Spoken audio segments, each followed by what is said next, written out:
In the mid-1970s, Peter Frampton came alive.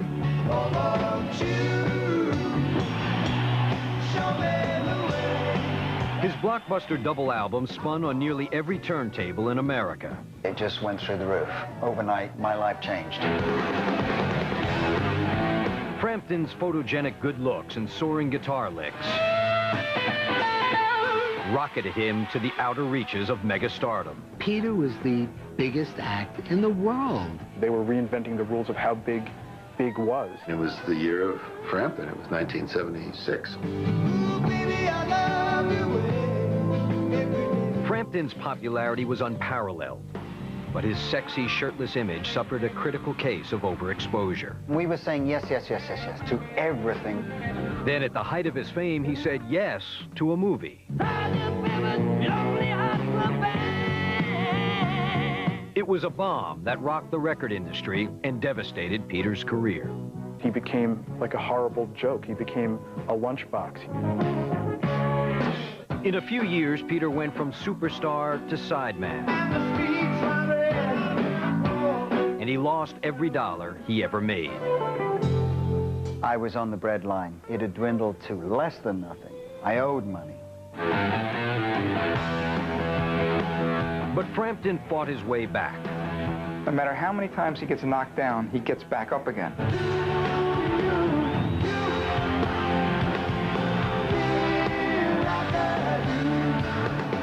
Now, the virtuoso guitar wizard who became the pin-up poster boy for 70s megastardom, Peter Frampton, behind the music. We're just getting started!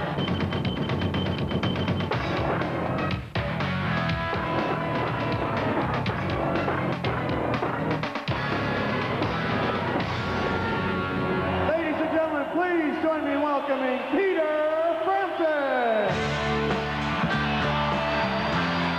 In the summer of '76, there was no rock star of greater magnitude than Peter Frampton. In one astonishing year, Peter Frampton single-handedly redefined the outer limits of rock and roll success. In 1976, Frampton Comes Alive was the biggest-selling album in history. In that first year, everything that it generated, Frampton Comes Alive generated, was, 60 million. I had become the golden goose.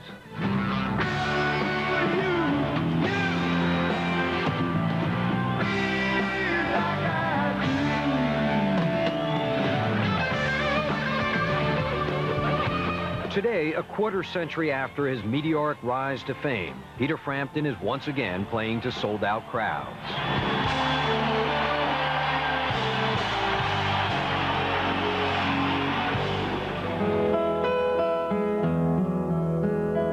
The years between now and then have been long and hard, but through good news and the blues, the one constant in his life has been his guitar.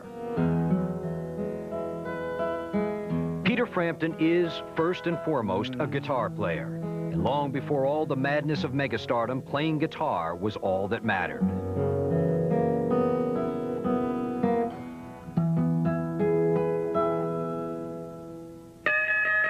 In 1957, Elvis Presley was king, Buddy Holly was happening, and 7-year-old Peter Frampton was living in Beckingham, Kent, England. That year, Peter found an instrument that looked like a guitar in his attic, and he begged his father to teach him to play.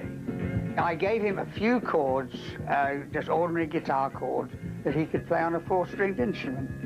And from then onwards, I sat back and let him carry on. Peter may have played his first riffs on a banjolele, but there was no denying that there was a budding guitarist in the Frampton household. I had the 2-song repertoire and went round the house singing Hang Down Your Head, Tom Dooley, and Freight Train until it drove my parents crazy. You listen to 6 or 8 notes played over and over for half an hour, it can be quite wounding. As Peter grew, so did his passion for the guitar. His parents recognized his talent, and before their son was 10 years old, they were paying for classical guitar lessons. He was an essential. He was not what he really wanted, but it was the discipline. Peter applied himself to classical technique, but his heart yearned for the hot licks of rock and roll. I want to be like this, you know, playing electric. In 1961, at the age of 11, Peter formed his first band, the True Beats, and began writing instrumental tunes. In those days, English boys from Liverpool to London were picking up guitars to play rock and roll. Peter's father, a high school art teacher, had several budding musicians in his class. I would ask him, you know, who plays guitar? And, you know, he said, well, I think that Jones character, he plays guitar or saxophone or something. And so, oh, okay, well, Jones. What's his name? Dave Jones, okay. Dave Jones would one day make rock history as David Bowie. But when Peter started high school in 1964, David was a friendly upperclassman, happy to jam with Peter in the stairwell at lunchtime. And he used to come in over there and play over there, and he was just dynamite. I mean, he already at 13, he was a great guitarist. By 1965, the future David Bowie had graduated and moved on to pursue his rock and roll dreams. Peter was still in high school, playing in a new band called The Preachers. The 15-year-old guitar prodigy was already getting attention from some of England's top rockers. So I heard he played some really nice stuff, and he was amazing. He was just a really little kid, and he would play these fabulous solos. Rolling Stone Bill Wyman was so taken with Peter's guitar playing that he took him under his wing. Despite Peter's youth and inexperience, Wyman hired the teenager to play on records that he produced. Anybody ever heard the records and the demos and things, you say, who's that guitar player? It's wonderful, you know. I try not to wonder when you go away. That experience led to a gig as lead guitarist for an established English band called The Herd. But The Herd's management saw Peter as more than a hot guitar player. They saw him as a steamy sex symbol who could attract teenage girls. They sort of went down the line and said, you'll sing. No, I play, no, you'll sing. Okay, so it was put upon me to be the lead singer for the singles. Peter had always prided himself on his guitar playing, but now it was his cover boy look that was getting all the attention. English teen magazines dubbed 18-year-old Peter the face of '68. I don't think you're ever prepared for that to happen. It's all of a sudden, it's sort of embarrassing. It's like, what? You know, what's going on here? But you lap it out, though. I'm just, hey, I'm a star now. I can fly. Very quickly, he gets really old. And it was causing friction in the band. In a strange land, looking for a sign. Making things even more complicated was a girl. Peter was getting serious about his high school sweetheart, 17-year-old Mary Lovett. They would eventually marry, but Peter's sexy image wreaked havoc on their relationship. Frustrated, Peter was determined to leave being a teen idol behind, giving his heart to Mary and his soul back to his guitar playing. He left The Herd and formed a new band with kindred spirit Steve Marriott, another accomplished lead guitarist. We formed Humble Pie, Steve and I, to get away from being screamed at. We wanted to be accepted for the music. We didn't wear necessarily pop star clothes. In fact, we didn't wash our clothes. I don't think we even bathed at that point. I mean, we wanted to be as filthy, dirty, and un-pop star as possible, you know. A&M Records thought Humble Pie's image was perfect for the American market. So in 1969, they signed the band to a record deal and brought them across the Atlantic. They had great character, great rock and roll chops, you know. They, very young, very attractive. We just had great expectations for this band. The band also found new management. Dee Anthony was an experienced manager who had worked with crooner Tony Bennett. He was the cheerleader, and he would stand on the side of the stage, and he was revving the act up when they went on. You know, I mean, it was like he was running up with them. Shake it, shake, boy, what you gonna do? Texas Rangers coming after you. Well before Humble Pie had a hit record, Dee Anthony put them on tour to build up their fan base. By the summer of '70, they were popular enough to be the opening act for Grand Funk Railroad in stadiums across the U.S. Performing for such massive crowds, Peter quickly learned the tricks of the arena rock trade. The rock and roll chord is E, you know, so it's...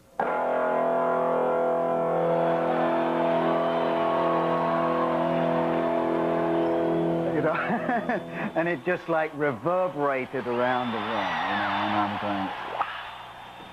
So I'm thinking, well, let's try a few more chords here. So.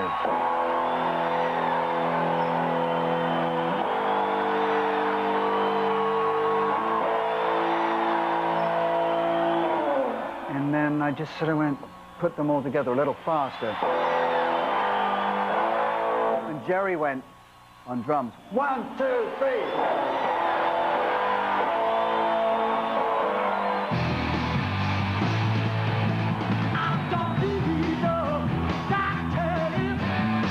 In 1970, Peter and the band recorded a revved-up version of I Don't Need No Doctor and gave manager D. Anthony the smash single he needed to put Humble Pie over the top.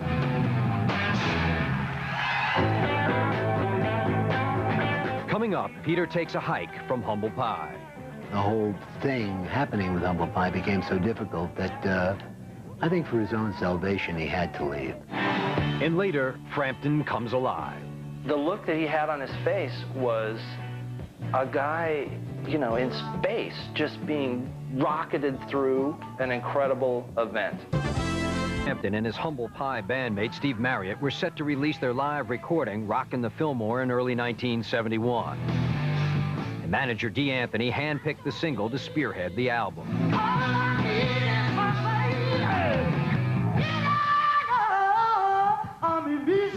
I Don't Need No Doctor was sonic evidence that Humble Pie was headed for a breakthrough, but the band was not as tight as they sounded. Well, Peter was basically lead guitar player, you know, and but it was pretty much Steve's band.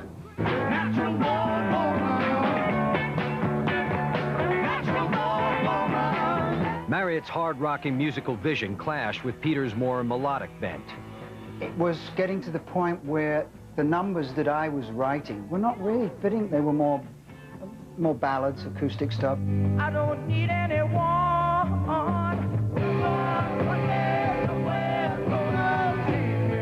Though Humble Pie appeared to be on the verge of becoming big time, 21-year-old Peter shocked the band and their record label by abruptly quitting. I felt bad when Peter left because I thought that this band had come through their hard times. They were now at the stage of really making some money. I wanted Peter to make that money. I thought he was becoming a celebrity in his own right. In February 1971, 2 months after Peter left Humble Pie, Rockin' the Fillmore was released and climbed the album charts to number 21. Humble Pie was now a headlining success, but by his own choice, Peter Frampton could only watch from the sidelines.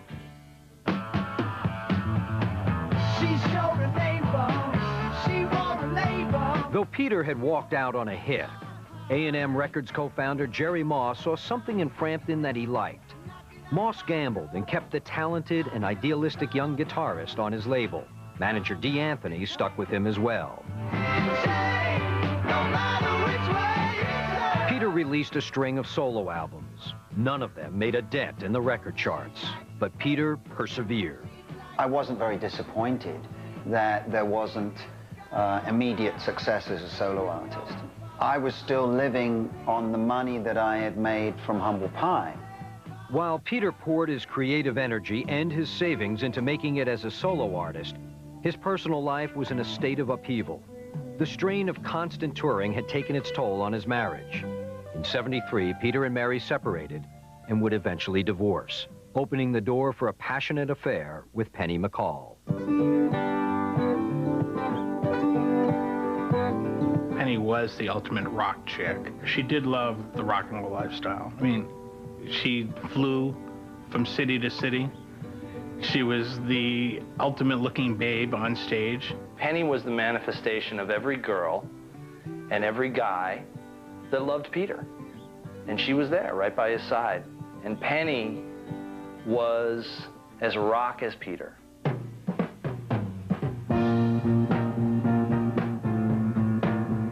In the fall of '74, 24-year-old Peter went to the Bahamas, where he hoped to write songs for his fourth solo album on A&M. Pressure was mounting for Peter to finally deliver a hit. Who said it's my year? Wasn't you there? During his first 2 weeks on the island, Peter hated everything he wrote. But one day under the Caribbean sun, he found the muse he was missing. I started messing around with just, it's an open G tuning. It's just a really open sound. And I just did this. Ah, now that's interesting. So okay, and then, well, let's try this. Yeah, that's not bad. I like that. Now we're really getting somewhere.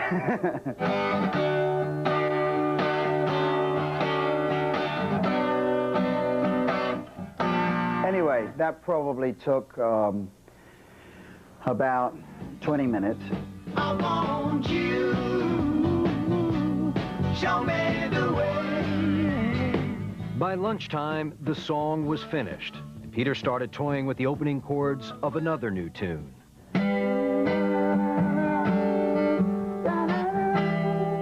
Then I put the guitar down and picked up the book, and the first line was, as the sun was setting, was, shadows grow so long before my eyes, and they're moving across the page, and that was it. And I thought, oh, this could be good. I like this one. Ooh, baby, I love your way.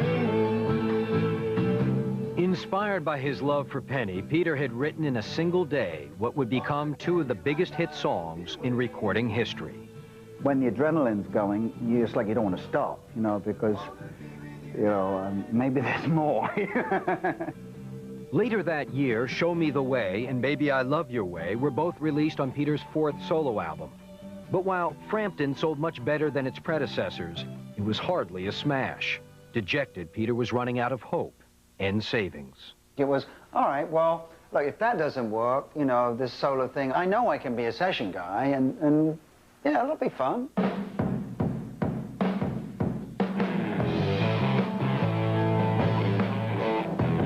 Sensing that Peter was at a make-or-break point in his career, manager D. Anthony returned to a promotional strategy that had already proved a success with Humble Pie. Tour extensively, then record a live album. I'm pretty sure we were out about 11.5 months that year. We were opening for everyone. Everyone who was out there we opened for. ZZ Top, Black Sabbath, Rod Stewart, Jay Giles. The names just go on. I knew Peter was tired. He worked hard and didn't moan about working hard. Peter was worn out from spending almost all of 1975 on the road, but he was excited about the material he'd recorded on tour.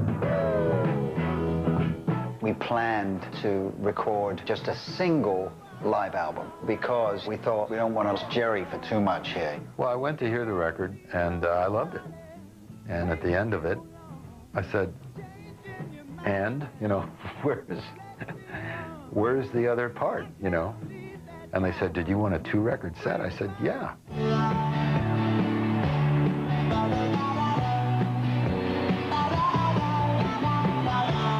With that, Frampton Comes Alive became a double album.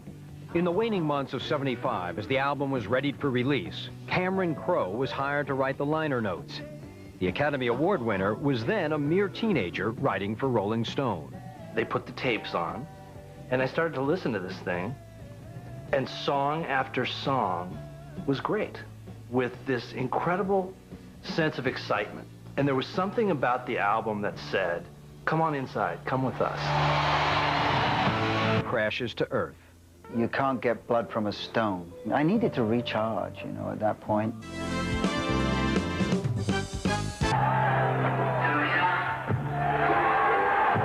After a marathon series of concerts in 1975, 25-year-old Peter Frampton was road-weary, but hopeful that the live recordings he'd made on tour might contain the breakout solo hit he'd been seeking since he left Humble Pie.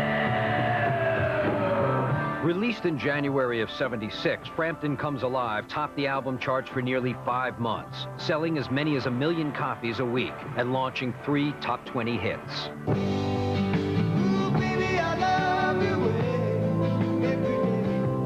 Before the year was out, it had overtaken Carole King's Tapestry as the best-selling album of all time. Peter was strapped to the nose cone. All that stuff was happening for the first time. There was no ceiling. They'd gone through the ceiling. It was enormous. I mean, Peter was the biggest act in the world. Woke up this morning with a wine glass in my hand.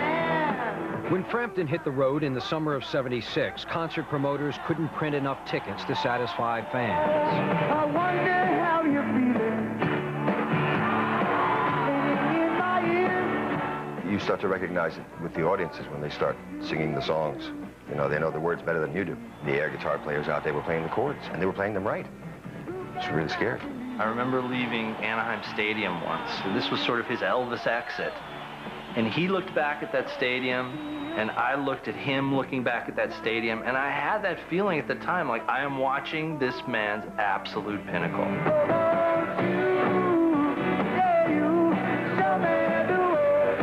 Just the year before, Frampton was worried he might never score a solo hit. Now he was the hottest solo act in rock and roll, and the money was pouring in.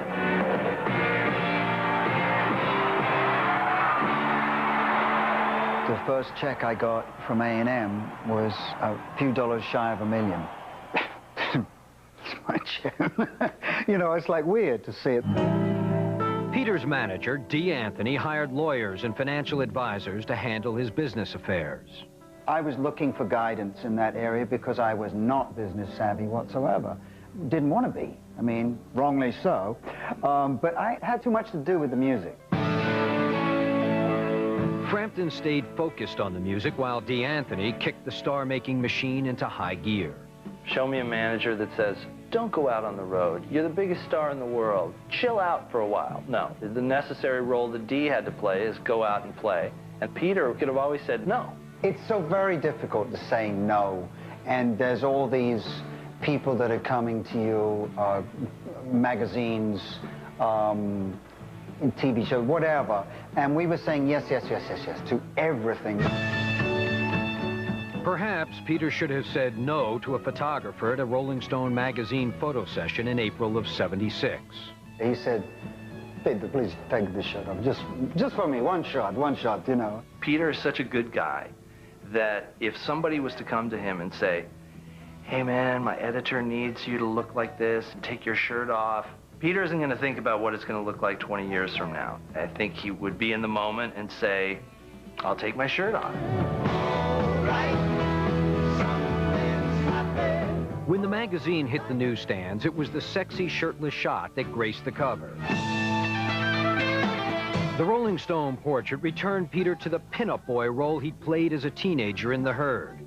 For years, he'd worked hard to earn respect as a guitarist, songwriter, and performer. Now, in a camera flash, his image as a pretty boy rock star became indelible. The way that Peter looked when he did the cover, it was a mistake. You know, he was sort of prettied up, and you know, and that's not what was needed at the time. Peter had the curse/blessing/curse of being a great-looking guy that played guitar great. So, which strength do you go to? Rock critics who had praised Peter when his live album was released now called him a musical lightweight and condemned him as the product of a manufactured career.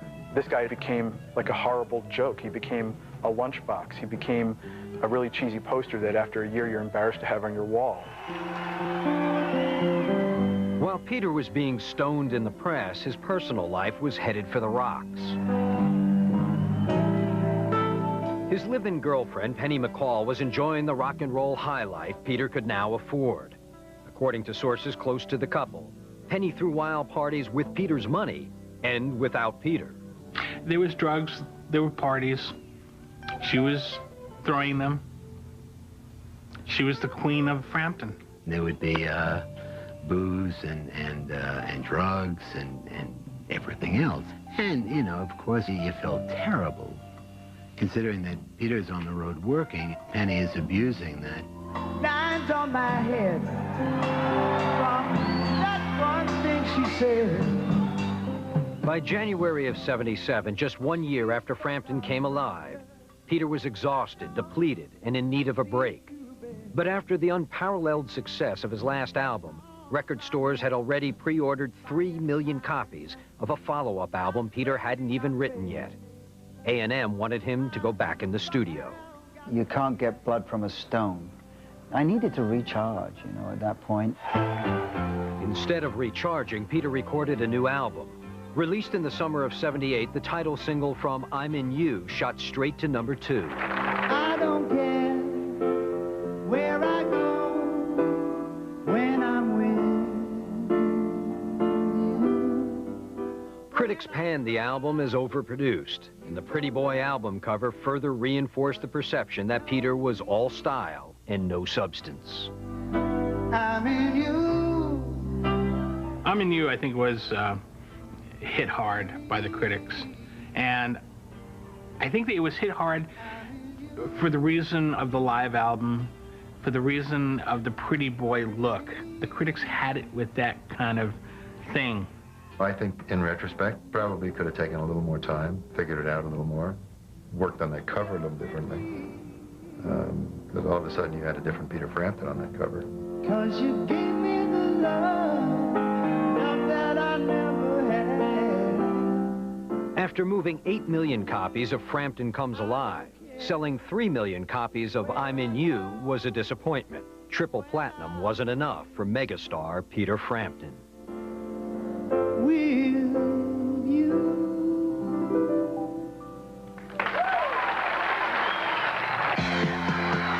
Sensing it was time for a dramatic move, his manager Dee Anthony seized on an opportunity to take Peter to a new level with a starring role in a Hollywood movie. Dee brought it to me and said, "Do you want to be in a movie?" I said, "Oh, yeah, love to be in a movie. What's it about?" "The Beatles." I said, "No. Sacrilegious." I said, "Peter, you're already the #1 act in the world. What is this going to do for you? I mean, is it going to make you bigger? You can't. I mean, you're as big as anyone can possibly get." So my feeling is that it could hurt you a great deal. Despite the pointed advice and his reservations, Peter signed on to play the lead role of Billy Shears. With Frampton and the Red Hot Bee Gees, Sgt. Pepper's Lonely Hearts Club Band looked like a surefire box office smash. However, filming started without so much as a script, and with each passing day, Peter sensed disaster ahead.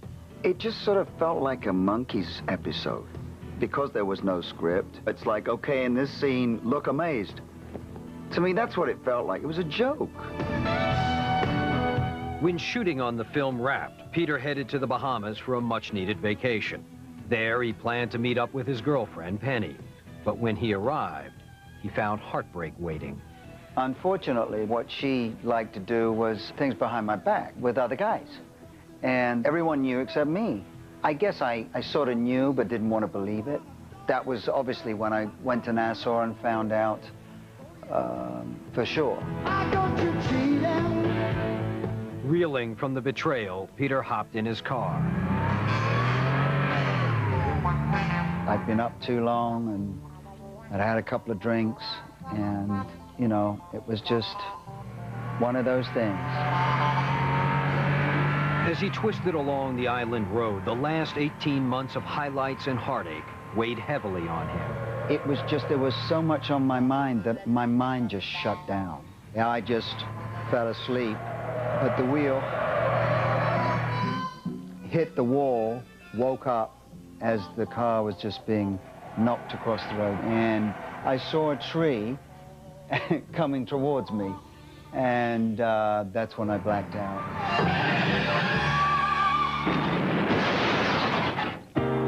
Coming up, the damage done. Both feet were broken, hands were broken, all my ribs were broken, and my bone was sticking out here. And later, a fortune fades away. It had dwindled to less than nothing. I owed money. Hospital in New York. All my ribs were broken in the back, and I had a cut from here to the center of my head. Underneath my arm, my bone was sticking out here. My arm, both feet were broken, hands were broken. I was a mess, let me tell you. It was awful. Peter was still in the hospital when Sgt. Pepper's Lonely Hearts Club Band premiered. He lay in his bed, his arm bent and his body broken, reading the scathing reviews. Sgt. Pepper, possibly, you know, the worst movie ever made. I mean, to think about a movie that took the careers of the Bee Gees and Peter Frampton and really brought them both down to earth, it's remarkable. Frampton's fall from rock and roll grace was now complete. As Peter recuperated, he knew it was time to re-examine the path that had led him from rock god to ruin. I had the time, for the first time in a long time, to look at what's going on in my life, work out what's important, and get rid of all the bad and move on. When he was released from the hospital in September '78, it was time for Peter to get his life in order. He kicked his ex-girlfriend, the partying Penny McCall, out of his house, then took stock of his fortune. And that's when I started doing some investigations into all the different things that I wasn't aware of. Peter says an audit of his finances revealed he was owed nearly $1 million. I said to Peter, damn, if it's that much, what the hell were you doing in between? You know, $1 and $800,000. I mean, Peter said, well, I mean, you know, the lawyers never brought it up, the accountants never brought it up. Standing in the spotlight, it's hard to see the truth. His career was in the doldrums, and he'd lost his live-in love, and now he felt he'd been let down by the man he trusted most, his manager, Dee Anthony. Peter had counted on Dee to hire the right people to look after his money. I think the thing that upset me the most was that Dee always used to say that he was my American father. And we were very close. You know, if you're that close, I don't believe that you let those things happen. Frampton says he contemplated filing suit against Anthony, but to avoid a nasty public trial, his lawyers advised against it. Besides, Dee was broke. I don't believe that I would have had the success I've had without him being there for that period of my career. He just had not a clue about money. I never saw it coming, but my world came crashing down. Peter was down, but he wasn't about to give up. In the early 1980s, the new wave movement was sweeping the music industry, and record executives encouraged Peter to get with the new sound. They were really trying to get him to be whatever was current in that particular period. And it was against everything that, you know, Peter's music's always been, his strongest music to me has been based on melody. When his new wave-influenced album, The Art of Control, came out in 1982, it was a massive disappointment. We got to the point where we were having difficulty coming up with a viable reason to make a record. Despite the fact that he had helped to revolutionize the music business with A&M Records, Peter and the label soon parted company.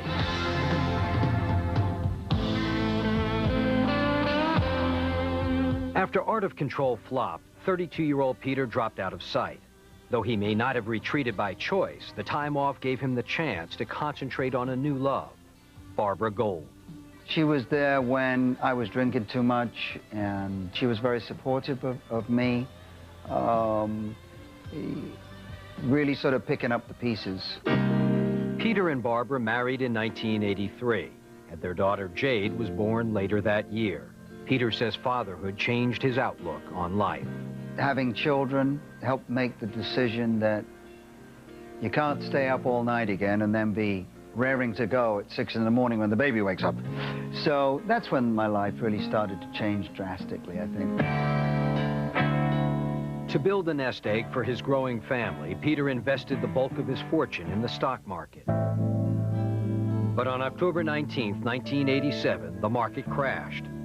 On the day that will always be remembered as Black Monday, Peter Frampton lost it all. It is absolutely true that I was on the breadline up until only a few years ago. That it had dwindled to less than nothing. I owed money. Determined to scratch his way back, Peter swallowed his pride, picked up his guitar, and hit the street. I saw him walking with a guitar case, pulled over, and gave him a ride to a studio where he was playing on someone else's session some demos, I think. The point of it all was it had come down to that. And he told me at the time, there is a lot I could say, and there's a story I could tell, but I'm not going to tell it now. And I felt bad for him, but I also felt that it was a very honorable thing. Then in late '87, Peter got an unexpected call from his childhood friend, David Bowie. I thought, gee, that's the guitarist I'd really like to work with on this next album, because he is great. It was kind of like a brotherly hoist up back onto the ladder from Bowie. When your mask went on. I think Peter didn't kid himself that he, of course, would be playing with Bowie. You know, it was kind of like, yeah, man, David Bowie did this for me. Peter not only played on Bowie's album, Never Let Me Down, he toured with him as well. He was no longer the front man, and some questioned whether he'd be comfortable in a supporting role. I think someone might have looked at Frampton touring with Bowie and said, oh my God, oh how the mighty have fallen. But in essence, it was exactly what he should be doing. He should have been highlighted as a great guitar player. I was going to be the lead guitarist, again. And I'm never uncomfortable in that position. That's the position for me. For the first time in nearly a decade, Peter was making news as a guitarist.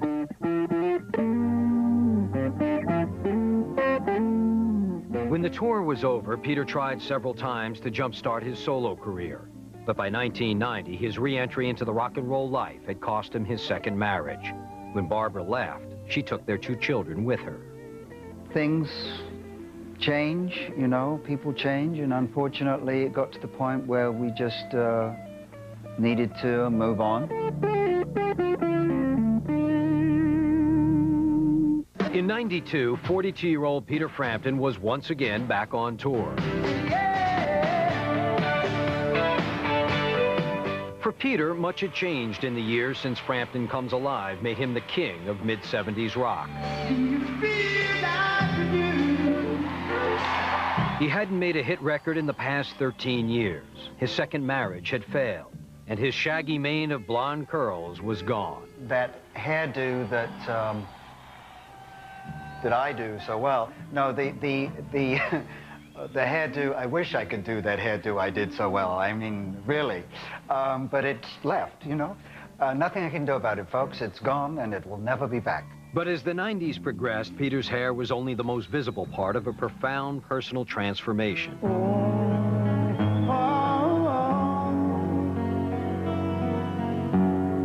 For another day. Wiser after the many hard lessons of his past, Peter resolved to take charge of his own career and to dedicate himself to family and fatherhood. I was still then thinking about my career a lot, but all of a sudden there was some other great purpose that I was here for, which was to be dad. He fell in love with Tina Elfers, and after a 5-year romance, they married in January 1996. Tina, for me, is obviously, I think she's the most beautiful woman in the world, inside and out. She keeps me absolutely level, you know, because I am a dreamer, and a lot of times very unrealistic. And today, there are 4 children in his life. Jade, who is now 17, 17-year-old stepdaughter Tiffany, 4-year-old Mia, and his son Julian, who at the age of 12 has already taken up drums and guitar.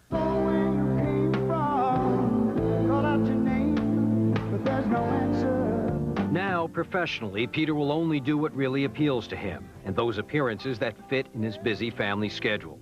After 30 years of trying to please everyone, he's finally learned to say no.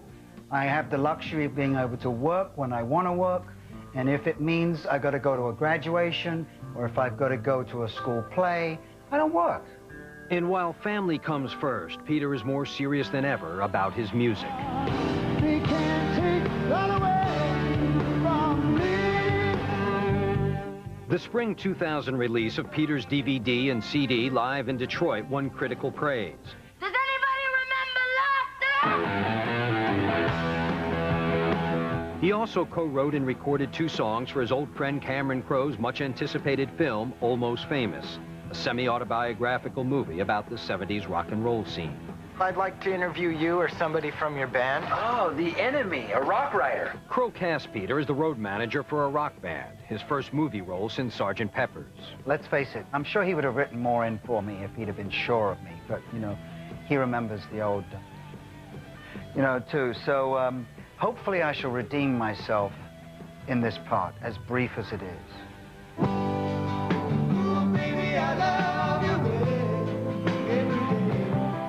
While Peter is clearly immersed in the present, he's not afraid to celebrate his past.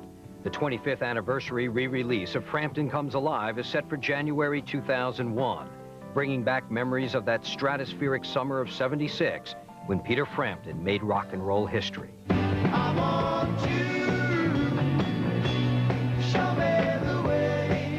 Along with the glory came great expectations, disaster, and disappointment. But through it all, Peter has persevered. I kind of liken Peter to a boxer. You know, no matter how many times he gets knocked down, he gets back up again. And there's some times that, you know, I would have stayed on the canvas.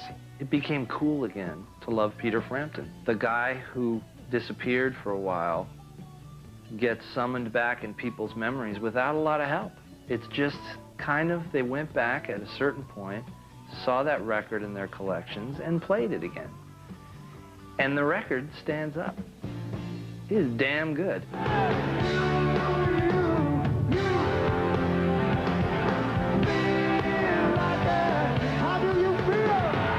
Peter Frampton isn't looking back with regrets. He's found happiness in the love of his family and in writing music from his heart. And of course, playing his guitar. This is the happiest period of my life. I'm doing more than I could ever have hoped for right now. I don't have to do anything that anybody tells me to do.